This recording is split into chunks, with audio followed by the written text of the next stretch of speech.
Welcome you all in my geography lecture series. Today, I'll discuss various aspects of thunderstorms. आज हम तड़ित झंझा या झंझा या thunderstorms के विभिन्न पक्षों पर चर्चा करेंगे।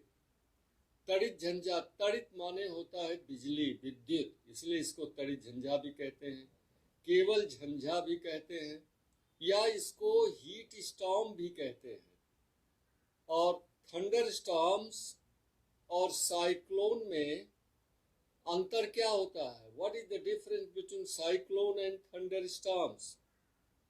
साइक्लोन में बाहर से हवाएं अंदर की ओर आती हैं और चक्राकार मार्ग में प्रवाहित होती हैं, जबकि थंडर स्टॉर्म्स में ये बाहर से हवाएं केंद्र की ओर आकर के ऐसे ऊपर की तरफ अचानक उठती हैं।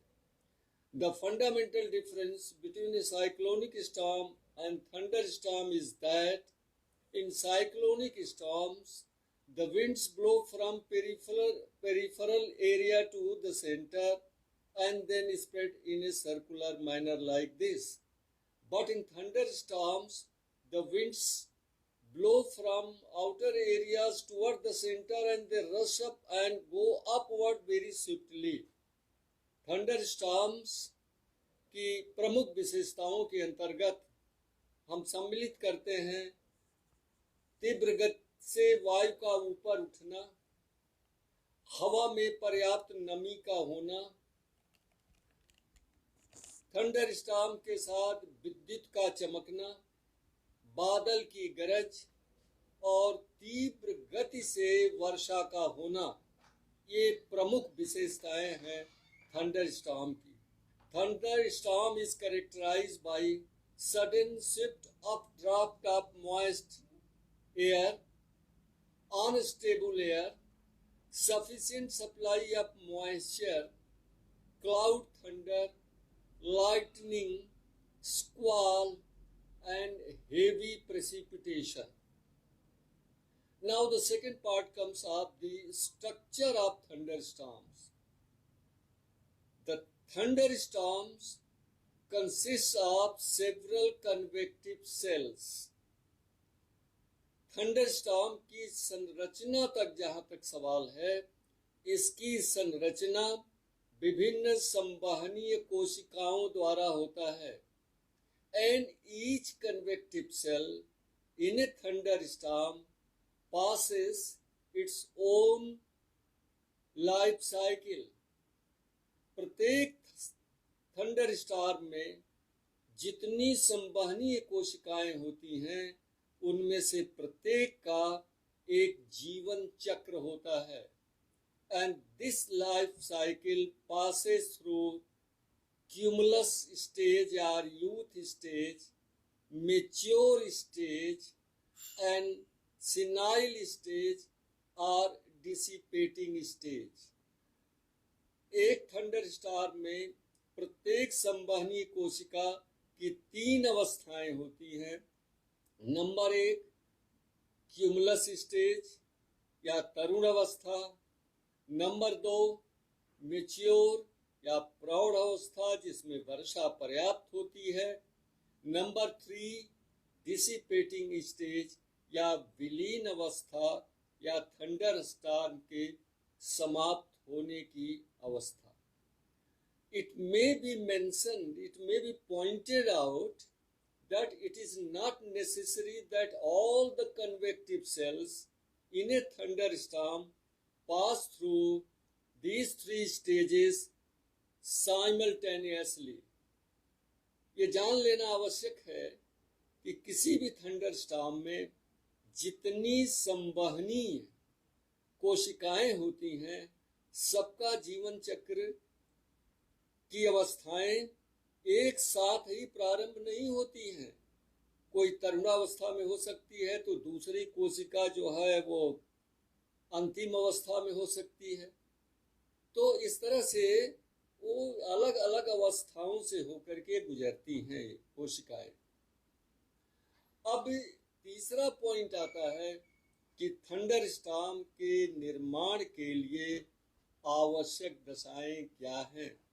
What are the necessary conditions for the development of a thunderstorm?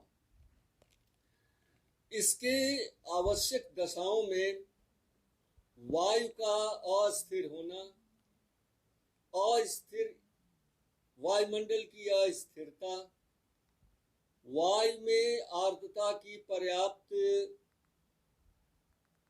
Presence उपस्थिति, नॉर्मल लैप्स रेट का adiabatic rate of temperature change से अधिक होना और सतह का अत्यधिक सूर्यातप के कारण गर्म होना। तो जब वायुमंडल में अस्थिरता होती है, सतह में तेजी से धरातली सतह का तेजी से ऊष्मन यानी हीटिंग होती है, इंसुलेशन के द्वारा हवा गर्म होती है और अगर उसमें एब्सोल्यूट ह्यूमिडिटी पर्याप्त है तो बहुत तेजी से ऊपर उठती है और जिस कारण थंडर स्टॉर्म की रचना हो जाती है। The necessary conditions for the development of thunder storm include instability of the atmosphere, moist air, intense heating of the ground surface through insolation, and sudden and swift updraft of moist air. इन दशाओं के प्राप्ति के उपरांत ही thunder storm का निर्माण होता है। अब ये थंडर स्टॉर्म का समय कितना होगा ये निर्भर करता है कि उसकी जो संवहनीय कोशिकाएं हैं उनका विकास किस प्रकार हुआ है। एक चीज और स्पष्ट करना आवश्यक है कि ये जो आवश्यक दशाएं हैं वो भूमध्य रेखा के 5 अंश उत्तर और 5 अंश दक्षिण अर्थात डोलड्रम की पेटी में सुलभ होती हैं। All the necessary requirements and conditions for the development of thunderstorms are available in a region 5 degree to the north of equator and 5 degree to the south of equator, meaning thereby in doldrum. That's why you should remember that tropical cyclones do not form within this area, that is 5 degree north and 5 degree south. But thunderstorms are formed to the maximum limit in this area. As we go to the north or south of the equator, the frequency and severity of thunderstorm decrease. Why this is so? उसके पहले हम 2 term समझ लेते हैं, यानी भूमध्य रेखा से ध्रुवों की ओर जाने की तरफ जब जाते हैं हम तो थंडर स्टॉर्म की आवृत्ति उसकी प्रचंडता कम होती जाती है। क्यों? इसका उत्तर जानने के पहले हमें 2 टर्म्स को समझना जरूरी होगा, icing level and cloud base. Cloud base जो है निचला भाग होता है थंडर स्टॉर्म का, ये वो हाइट होती है जिस पर संघनन प्रारंभ होता है और उसके ऊपर वह स्थल, वह ऊंचाई जिस पे जलकण ठोस रूप में बदल जाते हैं, हिमकण के रूप में बदल जाते हैं, उसको आइसिंग लेवल कहते हैं। So the cloud base denotes that level or height at which condensation begins and above that the icing level denotes that height or level at which water particles, water droplets change into ice particles.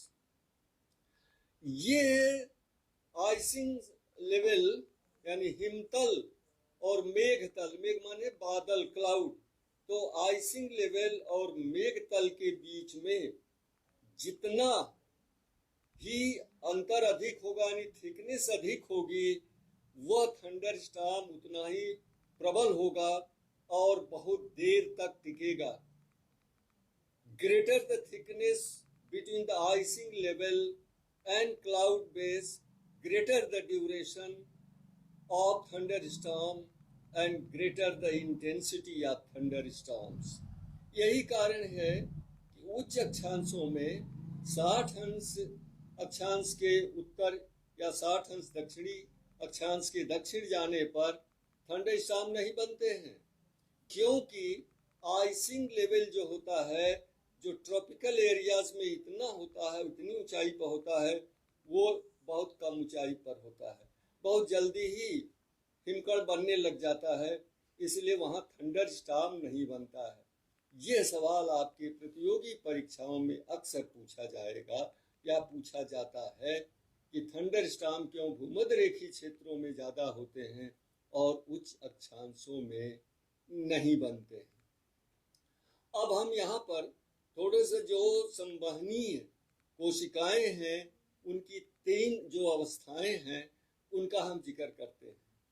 पहला जो cumulus stage है, यानी तरुणावस्था है, उसमें ये अर्ध अस्थिर हवाएं तेजी से ऊपर उठती हैं और ऊपर इस तरह से सीरोस्ट्रेटस और आल्टोस्ट्रेटस बादलों का निर्माण होता है, लेकिन अभी वर्षा प्रारंभ नहीं हुई। मेच्योर स्टेज में ये तेजी से हवाएं अर्ध ऊपर उठती हैं, बादलों का निर्माण होता है क्यूमुलोनिम्बस, और इस मेच्योर स्टेज में अप ड्राफ्ट भी होता है और डाउन ड्राफ्ट भी होता है, meaning there is ascent of moist air, that is called updraft. Simultaneously there is some downdraft, means the cool air descends downward, but there is a heavy downpour, heavy precipitation, बहुत तीव्र गति से वर्षा प्रारंभ होती है और इसी को कहते हैं क्लाउड बर्स्ट, मेघ प्रस्फोट, बादल का फटना। एक्चुअली बादल नहीं फटता है, बल्कि मूसलाधार बारिश होती है, इसको क्लाउड बर्स्ट कहते हैं। Such type of cluster cloud burst happened on the night of 16th June and 17th morning 2013 in Uttarakhand, where this cluster cloud burst took place, occurred in 12 districts, and there was a furious flood in Mandakini and Alaknanda river that destroyed all the riverine settlements in that area. अब हम आते हैं इनके साथ संबंधित मौसम संबंधी दशाएं, the weather conditions associated with thunderstorms। तो ये स्पष्ट है कि थंडरस्टॉर्म ग्रीष्म काल में बनते हैं, मौसम के सबसे गर्म दिन में बनते हैं और दिन के सबसे गर्म घंटे में बनते हैं। And thunderstorms develop during summer season because of intense heating of ground surface, in the warmer day of a season and in the warmer hour of a day। और इनके साथ जो होता है तीव्र वर्षा, मूसलाधार वर्षा, cloud burst. Number 2 cloud thunder, lightning and squall. Cloud burst मैंने आपको बता दिया कि मिनिमम समय में अधिकतम वर्षा, जो सेल संवहनी कोशिकाएं पूर्ण विकसित होती हैं, वहां पर ये वर्षा घंटा और 1 घंटा से अधिक भी हो सकती है। जहां ये कमजोर होती हैं कोशिकाएं, वहां कुछ मिनट में ही समाप्त हो जाता है। यही कारण है कि आपके शहर में, आपके गांव में, जहां कहीं भी रहते हैं, एक भाग में वर्षा होती है, दूसरे भाग में नहीं होती है। इसका मुख्य कारण है variation in the development of different convective cells in a particular thunderstorms। बादलों की गरज थंडर होती है। ये एक्चुअली होती क्या है? इससे पहले हम लाइटनिंग को लेते हैं। थंडर स्टार में पॉजिटिव और निगेटिव चार्जेस होते हैं, और ये पॉजिटिव निगेटिव चार्जेस के बीच का जो ग्रेडियंट है, इलेक्ट्रिकल पोटेंशियल ग्रेडियंट, जितना स्टीप होगा उतना ही तेजी से जो है लाइटनिंग की क्रियाएं होती हैं। और जब ये विद्युत उत्पन्न होती है बादलों के अंदर, उससे इतनी बड़ी मात्रा में हीट उत्पन्न होती है, very intense heat measuring 10,000 of degree centigrade heat is generated, and because of this intense heat the air suddenly expands, and that's why there is a thundering। यानी जो विद्युत उत्पन्न होती है बादलों में, उससे इतनी ज्यादा ऊष्मा उत्पन्न होती है 10,000 डिग्री सेंटीग्रेड की, जिसकी वजह से हवा गर्म होकर के तेजी से फैलती है और गड़गड़ाहट शुरू हो जाती है, जिसको हम कहते हैं बादल की। What is squall? जब लास्ट स्टेज में जब विलीन होता है ये थंडर स्टॉर्म, ऊपर से ठंडी हवा, नीचे डाउन ड्राफ्ट केवल होता है। थर्ड स्टेज में केवल डाउन ड्राफ्ट, और सतह पर जा करके ये ऐसे फैलती है बहुत तेज रफ्तार से, इनकी गति बहुत तेज होती है। इनको हम स्क्वाल विंड कहते हैं। बस आज थंडर स्टॉर्म पर इतना ही, कल टॉर्नेडो की बारी।